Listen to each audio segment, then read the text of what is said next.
At 8 years old, grew up in a typical family, mum, dad, 3 kids. Dad was the breadwinner. Workplace accident happened, dad passed, didn't have life insurance in place, had a couple of weeks before his passing, used all the life savings to pay a deposit on the home. That was lost because it was breach of contract, so pretty much ended up being destitute with a mum who didn't have any real skills to enter the workforce. And that was right during the years when apartheid was in place in South Africa. Sanctions were in place, employment wasn't very good, not a good position to be in. No empowering women. No, definitely not. So it was, not back then. No. When you're talking late 70s. Welcome to the Beers with a Miner podcast.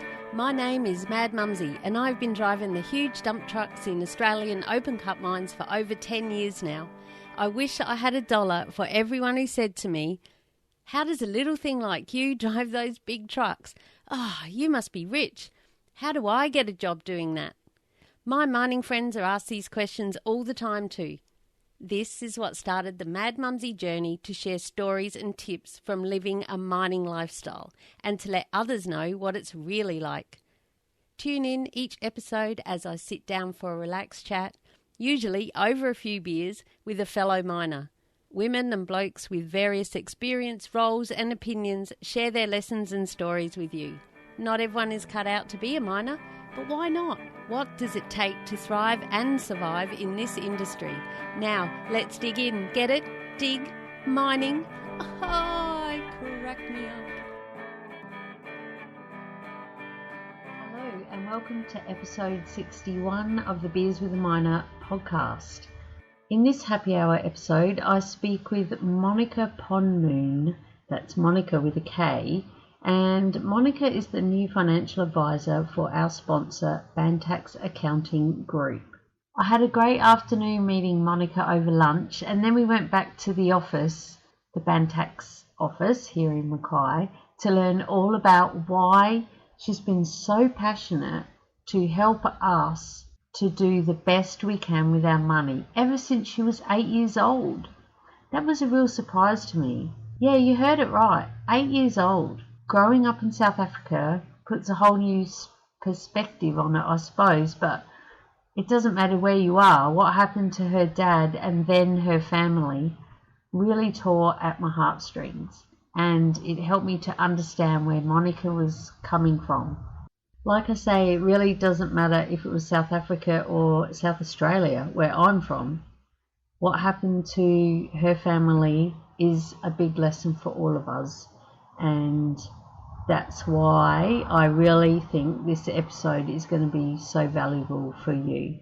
I have a lot of respect for this strong, wonderful lady, and I can see a nice friendship brewing. Can you feel me smiling? We cover things like the important... It sounds so boring, but yeah, it's so important, right? We cover things like the importance of a will, the difference between your will and your superannuation when it comes to your estate, income protection, funeral insurance, and, well, so much more. This isn't part of my woo-woo brain that I like. This is, I'm right brain and this is left brain, or the opposite, I can never remember. But I'm all woo-woo and, you know, I prefer a MindMeister mind map. Google it, MindMeister. I'll leave a link in the show notes, which can be found at madmumzie.com/beers61. But I don't do spreadsheets. I do, you know, nice, lovely open drawings. So that's where I'm from. And when I have to sit down with the likes of 3 wonderful financial gurus in our town over lunch and then come back and interview Monika, my brain was a bit fried, but I'm inspired. I've got lots of homework, and I reckon after this you're going to have a lot of homework too, and the reason is because you need to get your shit sorted with your money. And if you're one of those people like Monika, maybe, you know, good on you. But if you know someone who needs to hear this, please share it. Please share it with your mates, as I always say at the end, but for this episode I'm going to say it at the start. hopefully you will enjoy our chat. We don't go on for hours and hours because, you know, time is money when you're interviewing a financial guru. No, that's not why. That is not why at all. I had other jobs to do for my wonderful Julia at Bantax Accounting Group because I do her online blog posts and stuff. So, yes, it was a great afternoon all round, and I hope you enjoy this interview as much as I did. Oh, and of course, let's dig in. Get it? Dig. Mining. Crack me up. Hi, crack me up. Hello and welcome to the podcast, Monica. Here we are in Bantax Accounting Group's offices in Mackay. It's so good to have you here. Thanks, Leanne. Lovely to be here. We've been down and had a nice lunch together, and because we're in, corporate offices, I didn't think I should smuggle a beer in.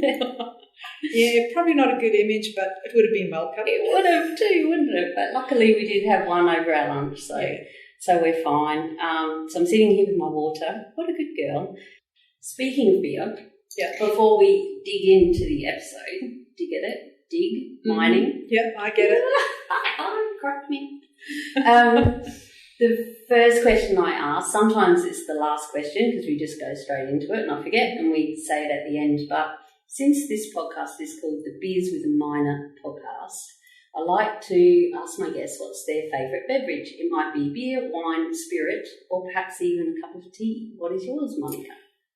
I enjoy a good beer.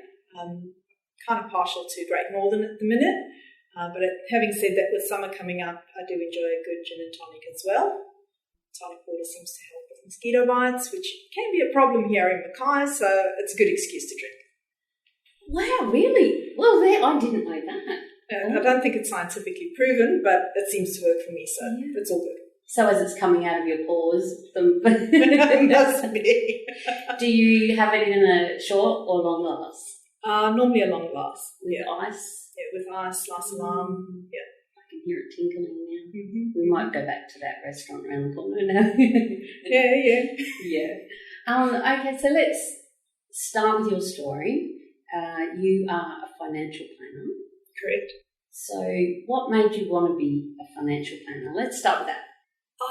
It's kind of, I didn't plan at the outset to become a financial planner. There were things that happened in my past that sort of made me realise that I didn't want to be financially dependent on any one particular person as an adult, and as a result landed up working in the financial services industry, moved continents. If you haven't picked up already, I've got a bit of a funky accent. So. Oh, I think, you're a Kiwi, no. I often get called that. It's all right. It's my second adopted home. Yeah. No, from South Africa. Come across the big ocean, come here, and kind of fell into financial advice or financial planning, working in the financial services industry, which I've done since I've pretty much left school. Probably that stemmed from the fact that I wanted to be in control of my financial future, wasn't going to have somebody else control that for me or be in a position where I didn't have that control, and if something were to happen to my significant other, husband, where my world would fall apart. Having lived through that once, wasn't going to go through it again. So I'm not sure how much of that you want to share, that story, but can you share any of that? You did tell me a little bit before, and the biggest part that I took from that was that it was since you were 8 years old. Yep. At 8 years old, grew up in a very middle-class family, typical family, mum, dad, 3 kids. Dad was the breadwinner, mum stay-at-home mum. Workplace accident happened, dad passed, didn't have life insurance in place, had a couple of weeks before his passing, used all the life savings to pay a deposit on the home. That was lost because it was breach of contract, so pretty much landed up being destitute with a mum who didn't have any real skills to enter the workforce. And that was right during the years when apartheid was in place in South Africa. Sanctions were in place, employment wasn't very good, not a good position to be in. That would do it, wouldn't it? Jeez. Yeah, and women, no empowering of women. No, definitely not. So it was, not back then. No. You're talking late 70s. Still very much a patriarchal society. Women were not so prominent in the workforce, and if they were in the workforce, generally doing sort of, what I would call Girl Friday kind of jobs. The girl jobs. The things the girls did, the women, so not highly paid jobs or anything of that kind of thing. So moving from that middle class sort of environment to pretty much just living above the border, bread line, hand to mouth, literally, was a big adjustment. And at 8 years old, a very hard lesson to learn. But it's made me who I am today. And it still hurts to talk about it, but you know what? It's being human, and you've got to learn from your experiences.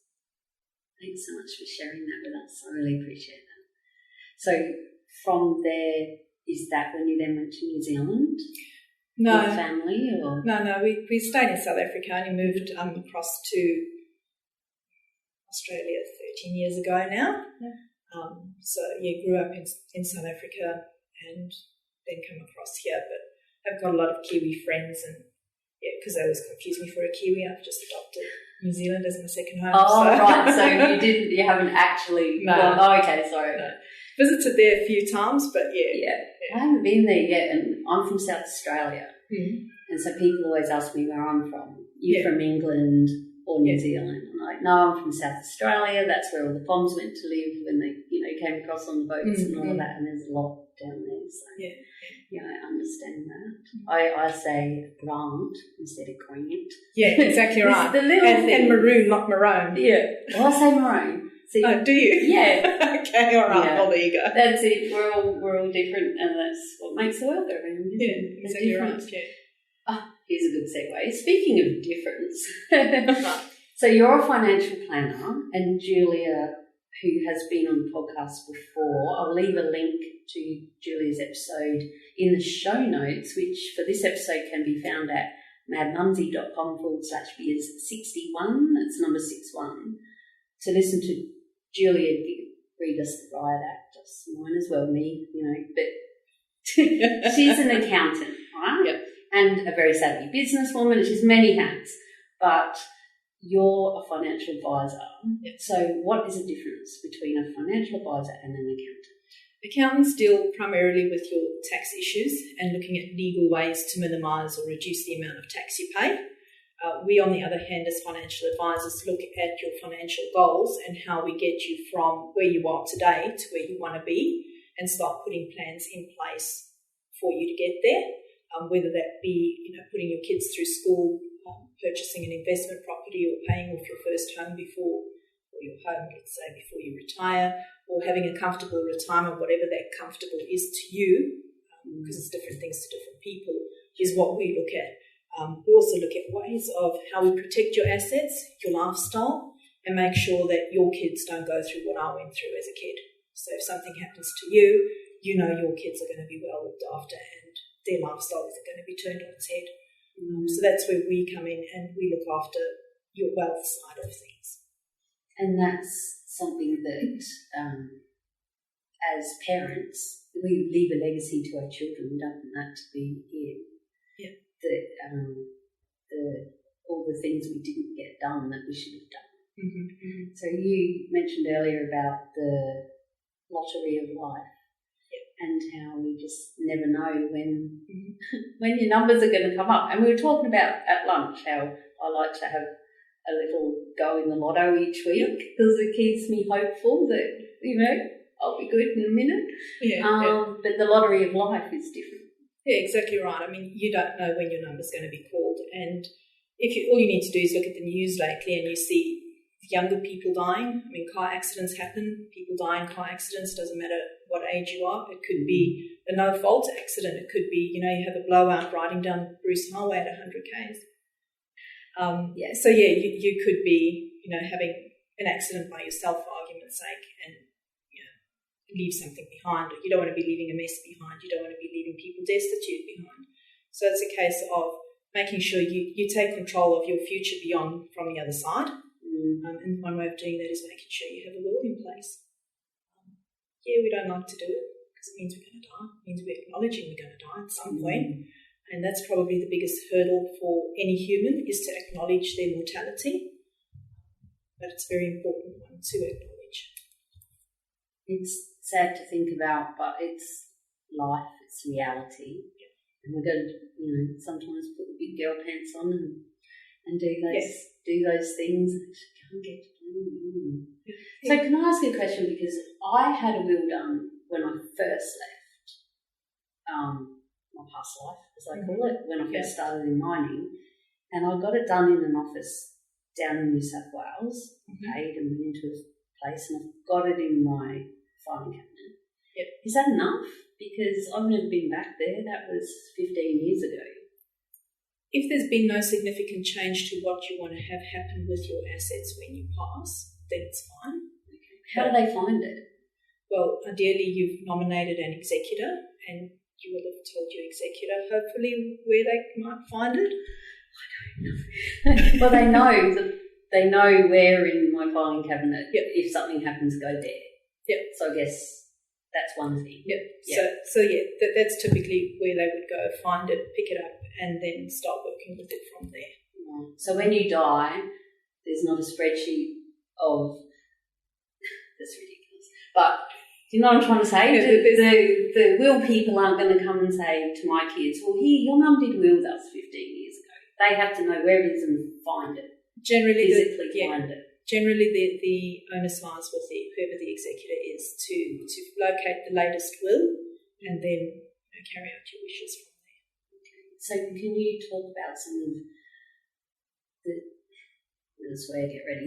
the downfalls, the crap that goes on when someone doesn't have a will? Because I've heard some horrific stories. There's a lot that can go wrong. Because you may have a blended family, for argument's sake, where you've got ex-spouses maybe on one side or both sides.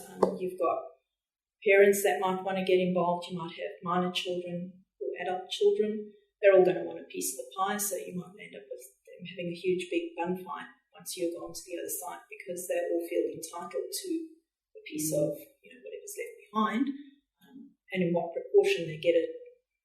That's one of the big things. Obviously, if there is a dispute or something like that going on, it is going to take a long time for your will to get wound up and your assets to be dispersed how you want them to be. That's probably one of the big things. The other thing is when there's minor kids involved, depending on the family situation, if there is no guardian named in the will, those kids could land up in foster care. Which is probably not an ideal situation, especially when they're dealing with situation. When they're dealing with grief and so on. But depending on how many people make application to the court to be guardians of the kids, it could be a case of the courts may say, well, in this instance, while we're sorting all of this out, let's put those kids into foster care to take them out of a conflict situation type of arrangement. But again, it may or may not happen, but who would want it to? Who would even want to think that could happen to their minor kids? And the sad thing is it does happen, doesn't it? It does. Yeah. It does. I couldn't think of anything worse if I still had young kids, for them to be put in that kind of situation. Or for yourself to be in that situation if your sister dies, and who's going to look after the kids? For one instance, I'm thinking, and then their side of the family wants the kids to be, they'd be better off with you. Of course, they'd be better off with you. Or not, exactly. So you can see both sides of the family.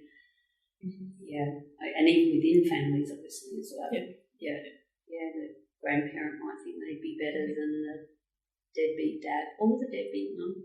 You just never know. No, that's right. And also I've heard bad things about if you have your will through the public trust, or if there's no will, it goes to the public trust and they sort it out. Is that right? If there's no will and nobody steps forward to take over the role or applies to the courts to become executor of your estate. It can land up in the hands of a public trustee. It can take a very, very long time for them to wind it up because they obviously have to do their due diligence and checks and balances before they decide who gets what and in what proportions. And they also will charge a fee, normally based as a percentage of the estate.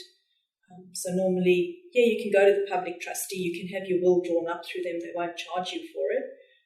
But normally what I'd suggest to people who look at it, at doing their wills through that avenue as a cheap way of getting a will done is say, well, don't nominate the public trustee as your executor, nominate someone else because who knows what that fee can be. I've heard that it can be up to 20% of the value of your estate, which is a huge chunk. That's nearly a quarter. Isn't it? I'm not the maths girl. Yes. 25%? Quarter. Yeah. So, it's just shy of a quarter. That's what I've heard, that it can be up to that. So whether or not they do take, that much every time, who knows. But again, if you have an executor, someone you've named who you trust, who's going to look after, to carry out your will and your wishes in the way you want them to, that's probably a better peace of mind for you, really, from that. You're going to be on the other side, so who cares? Well, Mad Mumzie, I'm a bit woo-woo, so I believe I'll be watching. I'll be with you in spirit now. See, I did all the right things because I listened to episode 61 with Monika. Yeah. Oh, dear. All right, so anything else with estates that you want to talk about other than wills? Just another observation is, and I speak about it quite often when I meet with clients, is everybody thinks that their estate is the be-all and end-all of their assets. However, when you've got superannuation, which most working South Africans, Australians. How long have you been here? 13 years, lucky 13, which most Australians do have because it's compulsory nowadays. Your superannuation does not form part of your will or your willable estate assets straight away because it is a separate legal entity. So you need to make a separate superannuation nomination of beneficiary and make sure that that is in place and up to date. Because your superannuation, they ask you that quite regularly. Yeah. Well, yearly maybe. If this is still right. Yeah, you'll normally, on your annual statement that you get from superannuation, it will show there if you've got a nomination in place and who you've nominated.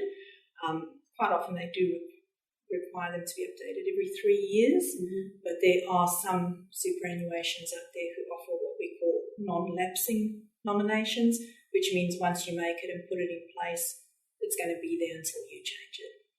Yeah. So that's just something, a different little aspect that needs to be kept in. So we need to have a will, and we also need to make sure that, and with an executor, and we also need to make sure that we have named our current beneficiaries, not the ones from 10 years ago before I met old mate and all their kids or whatever. Make sure that's up to date with your superannuation because it's separate. I didn't know that. I thought it would be part of the estate. No. Unless you nominate on your superannuation nomination that your benefits get paid to your estate and dealt with as part of your will, it actually is a separate asset and a separate legal entity, so it doesn't form part of your will automatically. So you can do that? Yep, you can do. Yeah. I knew this would be gold. I've got homework. I have lots of homework. So while we're touching on superannuation, people working in the mines, it adds up pretty quick. I wasn't there too long. Well, I started late. I started at 40, and I did not really have any super to speak of.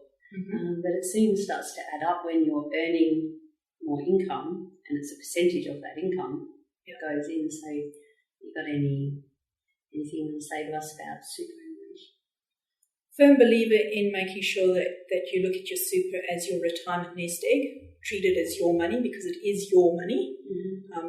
I quite often get asked the question, well, the government's going to take my super away from me, and the answer is no, they can't really, because it's your money. Probably very highly unlikely that it will happen, but you just never know, okay? But for most of the other supers out there, the industry supers or the retail supers, No, government can't access it, so it is your money. You should look after it as you would any of your other investments. So take ownership of it, look after it, make it work for you. Is the super that you're using the one that your employer said, well, this is the one we use, and you've just gone, yeah, righto, we'll carry on with that one, don't actually know or understand it? It's important that you do, because quite often in superannuation, especially industry funds, you'll find that they're invested in what's the life stage model, which is based on your age generally. May or may not be the right fit for you, may or may not get you the end result that you need. And that's where having a review of your super and talking to a financial advisor or financial planner, whichever term you want to use, is where they can actually drill down and have a look if it is the right fit for you and make recommendations around whether or not that needs to be adjusted.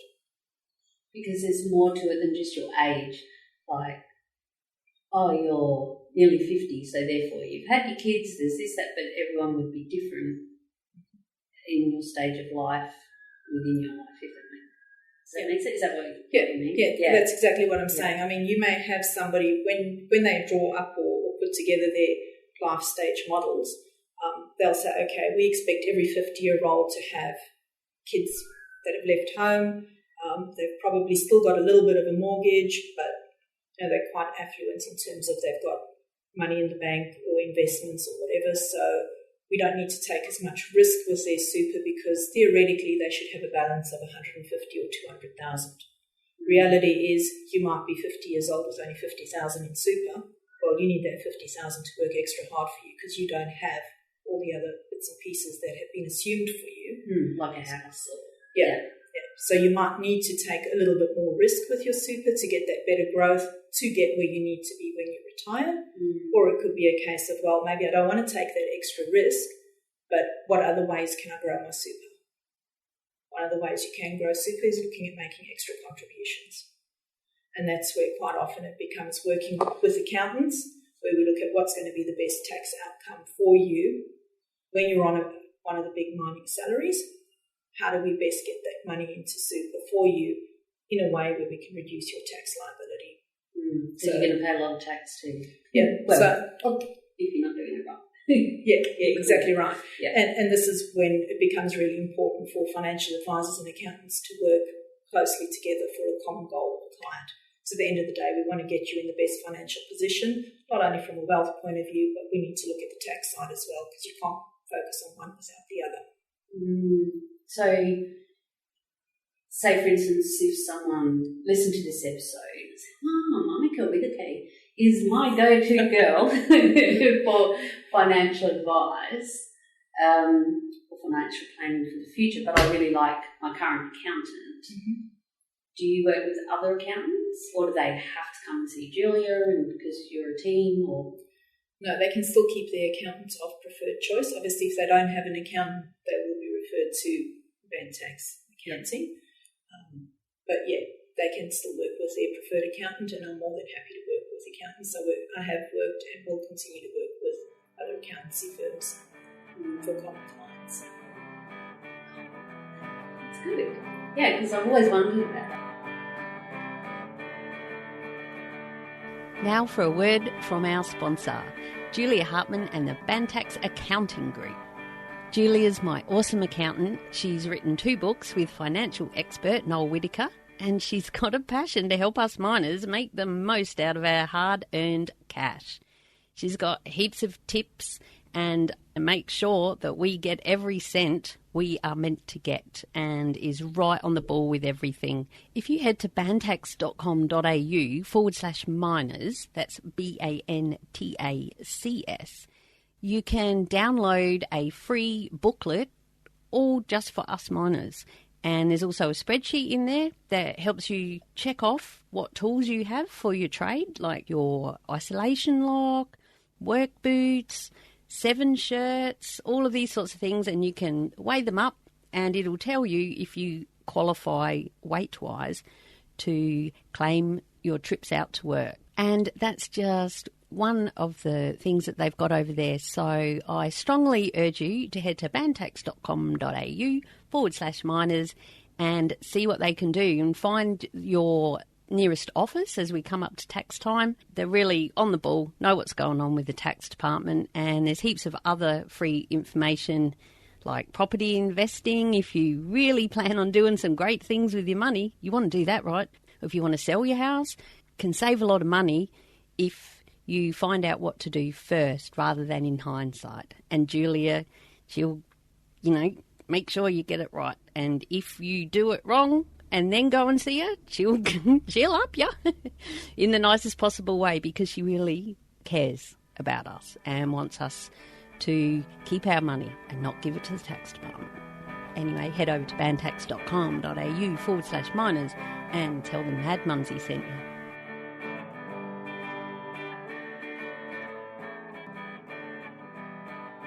I remember I went in to the bank and to talk about the mortgages and get things all, doing the right thing. Yeah. And they took me next door to see the financial advisor and wanted me to spend, it was nearly $700 a week on income protection, all these things. I'm like, $700 a week. No. So I didn't go ahead and do it. It sounded exorbitant. And even when I came back in and told the lady from the bank that I'd been speaking with what they just gave me, she was quite horrified herself because I don't know if this is true, and they've just had the Banking Royal Commission because of these sorts of things, I guess. But to me, it was in the boom in Mackay. It's slowly coming back up, but just saw I had 2 houses working in the mines. You can afford. You need to have this. You need to have that, and I didn't feel like I did, so I didn't do it because it was a lot of money. Yeah, and rightly so. $700 a week is a lot of money. I mean, if you were to tell me I'm going to pay that insurance premiums, I'd have exactly the same attitude. Yeah, and that's something, again, conversation that needs to be had between financial advisor and client.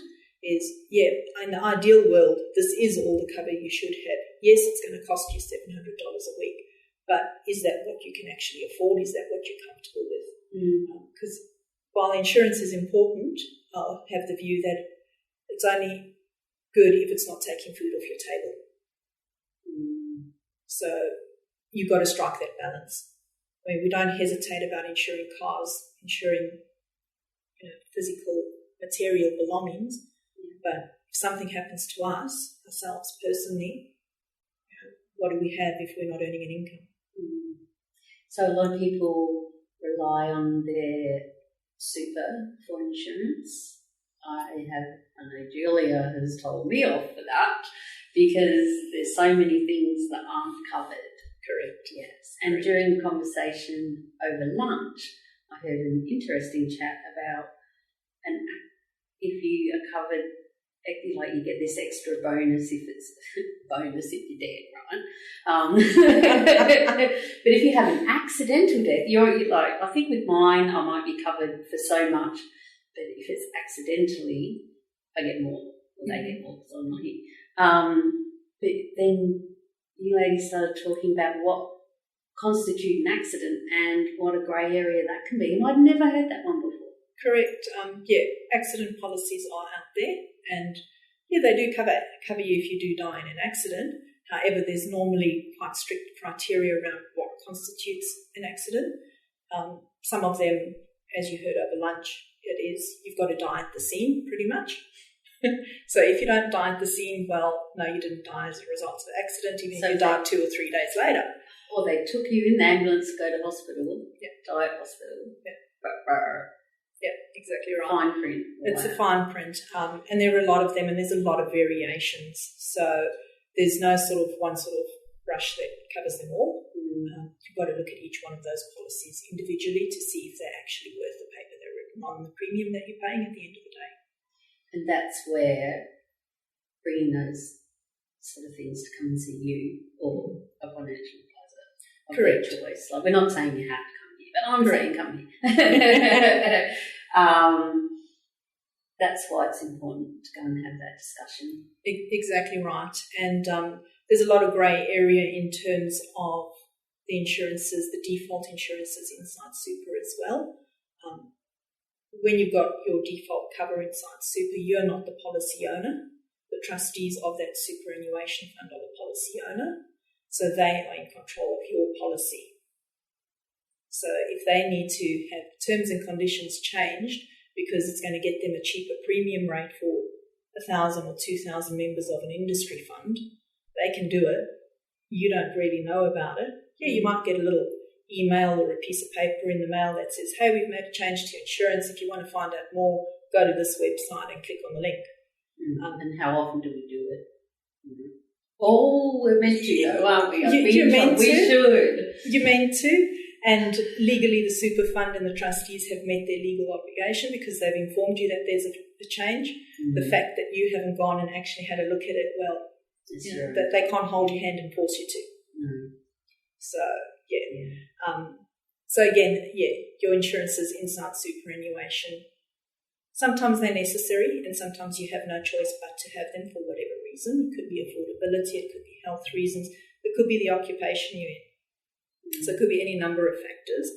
And, some insurance is better than no insurance, but if you can afford to have tailored insurance where you're in control of the policy, terms and conditions agreed to before your first premium's paid, well, that's the first prize, isn't it? I found when I stopped working for a while and I still have my super, and I thought, well, if anything happens, I'm covered. I've got, like you say, I've got that, at least there's something there, some kind of insurance that I might fall into or I might not. But then once I wasn't contributing into it anymore, they sent me a letter and said, you're not contributing, this insurance will be cancelled, I'm pretty sure. But then I went back to work, so it didn't end up becoming an issue. But I thought, because I thought they just used the money they had to pay into it or something. I don't know what I thought. No, obviously I wasn't right. No, and again, that comes back to whatever terms and conditions and rules the trustees of your super have in place, typically with your big industry funds.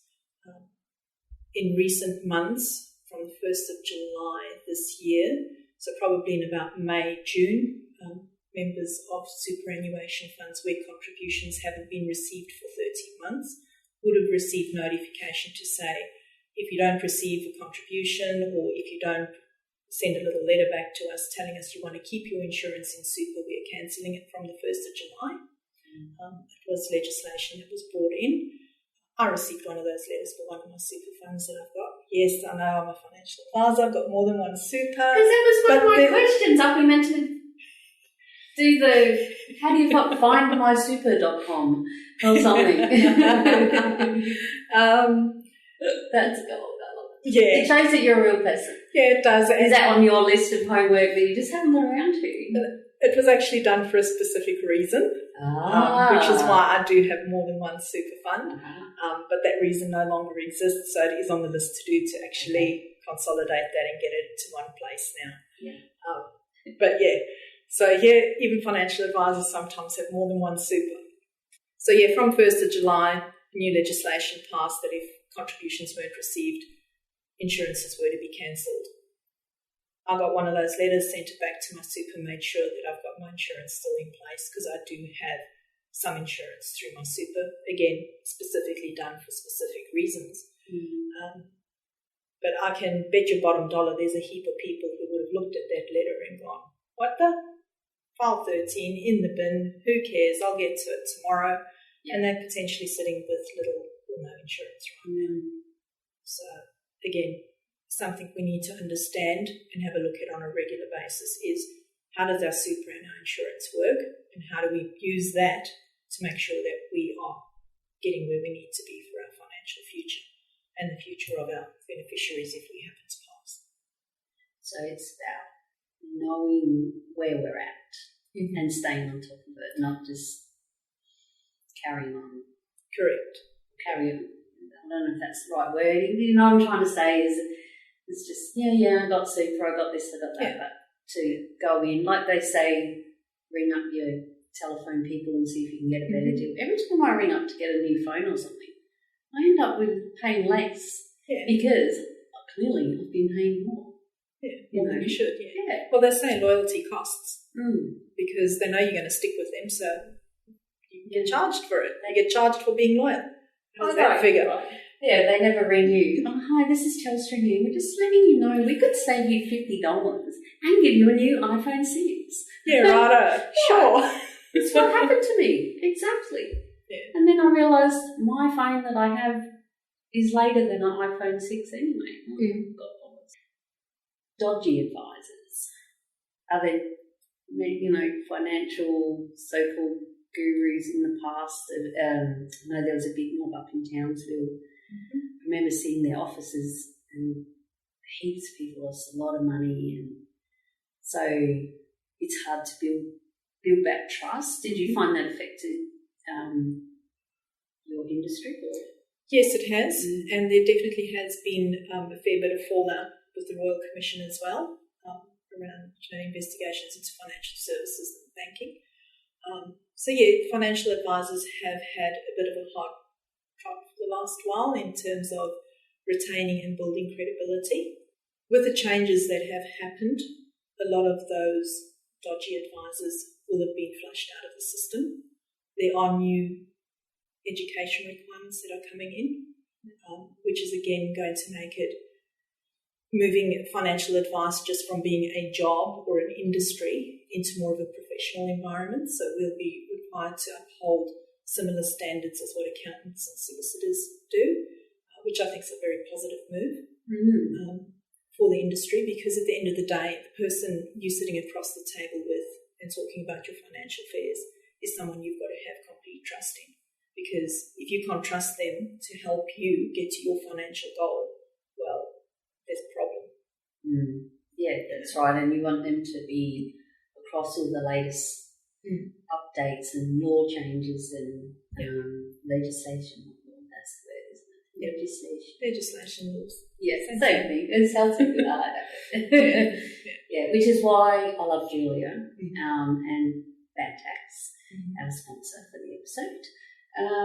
For the whole podcast, not just the episode all the time, but it's because she's so passionate about it and believes in it and just wants to help us all not give out bloody money to the tax man. We've earned it, keep it. And there's ways to do it. And find an accountant. I recommend you guys, bantax.com.au, to find your nearest store. Oh, this is cool. This isn't why we got you on, though, as a big fat juicy plug. It's because I wanted to help my people, you who are listening right now. Those of you who are trying to get into mining, well, set yourself up now when you get that money. Go in, I'm a rich miner now, and then before you know it, you end up like me. You didn't do the right things and you're getting in trouble from Julia. Do find out first, get set up for success. And for the listeners who are already working in the industry and on the good money, are you doing it right? What can you tweak? And have that conversation with your family. That's something else that came up at lunch as well, was about we've spoken about kids, looking after your kids, but we've got partners, we've got parents that we're looking after, many of us. Would you like to speak about that? Yeah. Well, I mean, obviously if you've got elderly parents that you're going to be looking after either now or in the future, you want to make provision for them. So again, it's a case of looking at, well, how do you do that best? Because you don't want to reach a point where you're thinking, okay, right, I can come out from the mines, I can take a town job and start easing back on working so hard because I've built up a good nest egg for myself, and you don't want that sort of rug ripped out from underneath you because something happens. Mum and dad needs to go into aged care, and contributions to go into aged care are quite costly, or they need a full-time carer, and you can't afford to give up your job, so you've got to pay for someone to look after them, and it's going to be quite a financial strain on you. So again, it's looking at, well, and this is part of what financial advice is about, is looking at that family unit and saying, well, this is what it looks like now, but what's going to happen in the future? How do we need to safeguard against that? And what can we do now to start creating a safety net for the what-ifs? And it could be as simple as using a regular savings plan into a bank account or an investment managed fund, or I don't know, direct shares, whatever it is, whatever suits the amount of risk or what it is that we need to do for you. So it's looking at that kind of thing, or it could be as simple as saying, well, okay, I've got a 20-year-old son, he's got 2 kids, and geez, he's 20 and got 2 kids, I'm a bit concerned, but, but it could be a case of, well, something happens to him and you suddenly got to look after kids that you weren't banking on looking after. And you've got to grow up kids again, so how do you safeguard against that? Well, that's really common, actually. Yeah. Grandparents thing, Yeah. So again, it's looking at that. I mean, you don't want to have to delay your retirement for 20 years while you're growing up somebody else's kids, even if they are your grandkids. So what can you do to try and safeguard against that? It's all about the looking at the what-ifs and trying to put you in the best financial position to make sure that those are covered to the best possible ability based on affordability. What about just having a flashback to a conversation I had with a lady about my private health, and no comment. We don't talk about that. But we don't even have to talk about private health, but this is the sort of reason, use this as a reason to talk to, whether it's your super or your, like we were saying, Telstra, for example. With my financial, private health, that's it. I'm doing this with my fingers. You can't see, I'm going, trying to make my brain think. I rang them up. I did the compare the market or whatever. Yeah. And the people that I was with came out as the best for my situation, and it was $70 a month cheaper than I was paying. Yeah, again, loyalty. You pay for loyalty. I know. So I rang them up and they said, well, let's have a look at this. And because, look at me, I'm a rich miner, I'll have the top. I wanted the top of everything. Just give me the most expensive one because I know I'm covered for everything in my brain. But I was covered for IVF. Yeah, right. And they said, so the lady's going to say, well, just run down.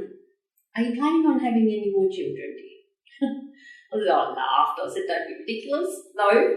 And because I was 50 at the time, I think, about 50. I said, no, that's not happening. She said, well, you're paying for IVF. I said, really? Yeah, actually, just under 50, I think. And then she said, and how are your hips? Are you planning on hip replacement anytime soon? I'm like, well, no, pretty good. She said, well, I was at both ends of the scale. So I was paying for what I would want as a young mother and what I would want as an old mother who's going to have a hip replacement. Probably, everything starts, as Mum says, everything starts bloody going wrong, the older you get. But I had still another 30 years before that point. She said, what we can do is give you this, and had some lovely name for it, but it made it sound for old people. Yeah. But she said, forget about what it's called. Okay. This is what I recommend, because this is the life situation you're in, probably 10 years earlier than, like what you were saying, super, they assume at that age is going to be for that. So for medical benefits, I was 40s, I still could have gone either way. And I said I wanted the most expensive, so that's what they give me. Yeah. So that saved me all that money. Again, something simple like that, just reviewing your health insurance to make sure it's the right fit for your current situation. Yeah. Again, something that should be done on a regular basis. Yeah. Just pick up the phone every now and again and ring everyone. Yeah, I don't know if you want to ring everyone, but no. But yeah, certainly we have certainly a line. give them a ring, yeah. So, is there anything else that you would like to cover that we haven't touched on when it comes to probably, people in mining specifically? Well, it wouldn't be particular to miners, but anyone who's on a really, really good wicket when it comes to their pay packet and such is making sure that you're working hard for your money, making sure you make it work for you. So rather than racking up a whole lot of debt on credit cards and afterpays of pay and all these other kind of pays, let's look at I always tell everyone I talk to, weigh up your wants and needs. Is it a want? Is it something you want before you go into debt for it? Or is it something you need? and a fast need is I'm thinking, well, if you don't have it, are you going to die?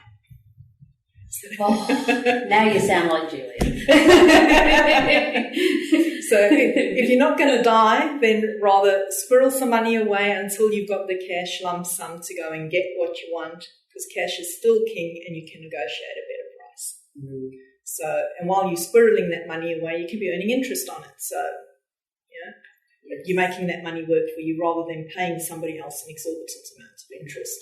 Or have it sitting in your offset account so you pay less on your mortgage. Correct. Yeah. I got one right. Yeah, you got one right. Something must be rubbing off. I'm coming here more often. But even in your offset accounts, I mean, what's the interest rate you're paying on your home loan at the moment?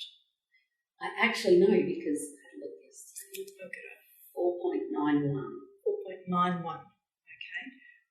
So in an offset account, your money that you're squirreling away and saving is effectively saving you 4.91% in interest, whereas if you were to buy it on a credit card and be paying it off at the minimum amount, you'd be paying upwards of 18% in interest. So smart way, you've got your money working for you. You might not be physically earning interest on it, but you're saving interest and you're still going to get what you want down the track. Yeah. Possibly at a discount.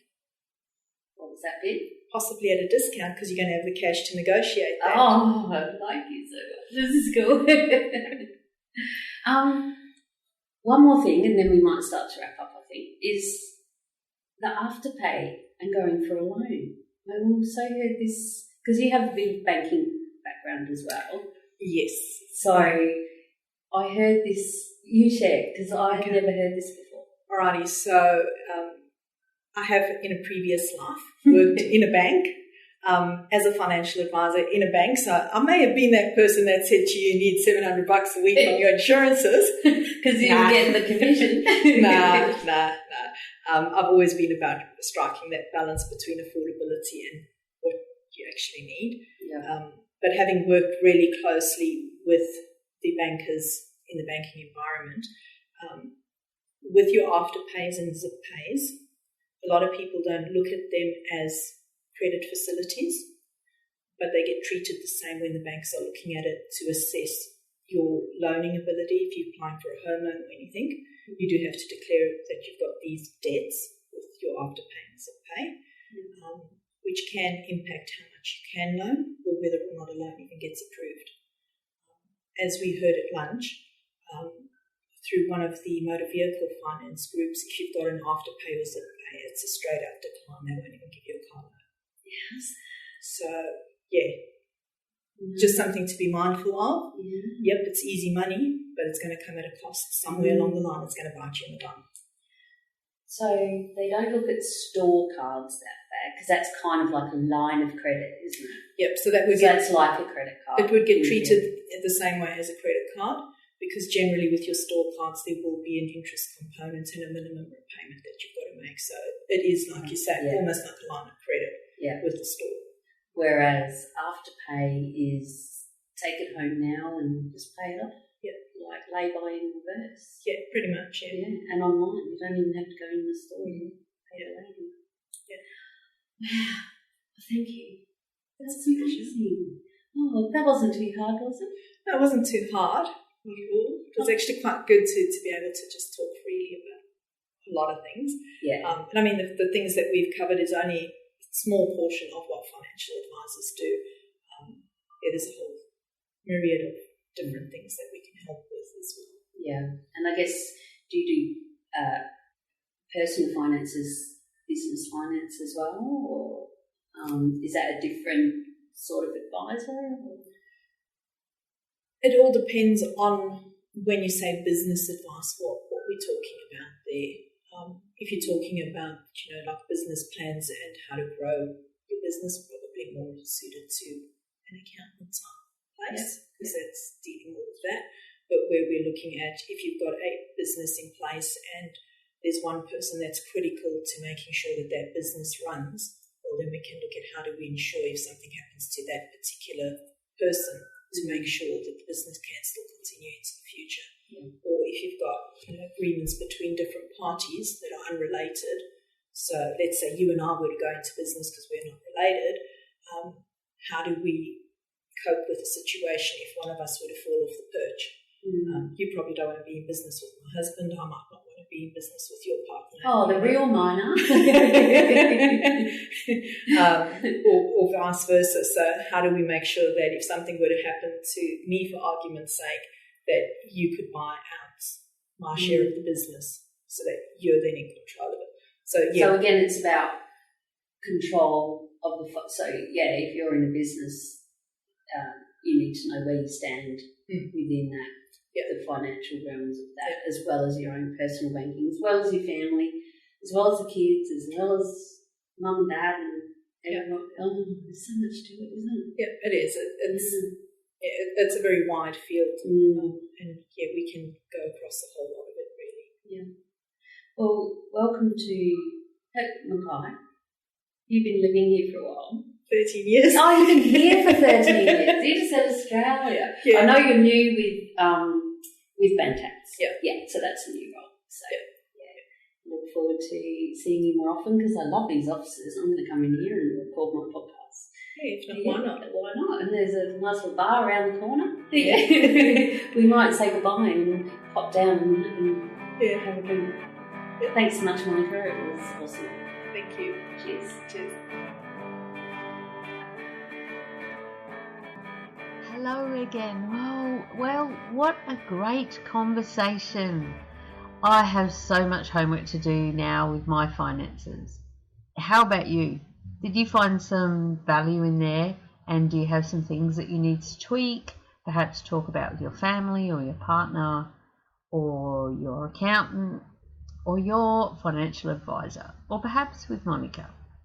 This isn't a great big fat advert for Bantax Accounting Group. However, they're the people I know who I respect, and we've already heard Julia share her thoughts about what we should do with our money, and now we get to hear it again in a different way with the wonderful Monika. Thanks, Monika, for sharing your insight with us, and I look forward to hearing much more. To find out more, check out the show notes at madmumzie.com/beers61. And when you do connect for your first free initial consult, be sure to tell Monika that the mad, crazy woman called Mad Mumzie sent you. Please share this podcast with your mates. Subscribe in your favourite podcast app so you don't miss an episode. And if anyone asks you, how do I get a job in the mines, send them my way. I've got a few little freebies for them. Hit me up on all the social medias at Mad Mumzie, MUMZIE, on everything. And join the Beers with a Miner podcast Facebook closed group. Yes, so we've got a Facebook group that is growing. It's tripled in size in ever since I interviewed Melissa, actually, in episode 60. So welcome all of the Melissa tribe from Prospect Recruitment. You will find in the group I share pictures and little videos of me when I'm setting up ready for an interview, and you can chat to me in there. It's a closed group, so we won't fill up your Facebook feed with all your mates. It's just you'll get notifications, so please come in. I get excited every time I see a new member request, and there's 2 questions. If you can answer them, that'd be great, but you don't have to, but it helps me out to know what sort of things that you're after. And now I've got to go because I'm going to watch the footy finals right now as I'm recording this outro so that I can hopefully share this episode with you on the weekend. Geelong are playing Collingwood. Collingwood are winning. This is the AFL football. Collingwood are winning 20-7. And if you know me, you know I hate Collingwood because I'm from South Australia. I was born like that. So the Crows are out. We didn't make the finals. And my other team, yes, I have 2 teams. Keep listening. You'd know that by now. I've got 2 teams. I've got the Adelaide Crows and the Brisbane Lions. And the Brisbane Lions, oh my God, we're doing so well. And we're playing tomorrow night. We're playing Richmond at home in front of a sellout crowd at the Gabba. I'm just saddened that I'm not actually there like I used to be back in our heyday, 2001, 2, 3. That's right. Time's changing. I'm going to have to update my tattoo. But let's not get ahead of ourselves. Let's win our first final. So, right, I'm off. Cheers. Stop rambling, Mad Mumzie. And I hope to see you in the Facebook group. If not, hit me up anyway. Cheers. Oh, and until next time, stay safe, be real, be special, and have fun, for we only live once. Cheers, my friend.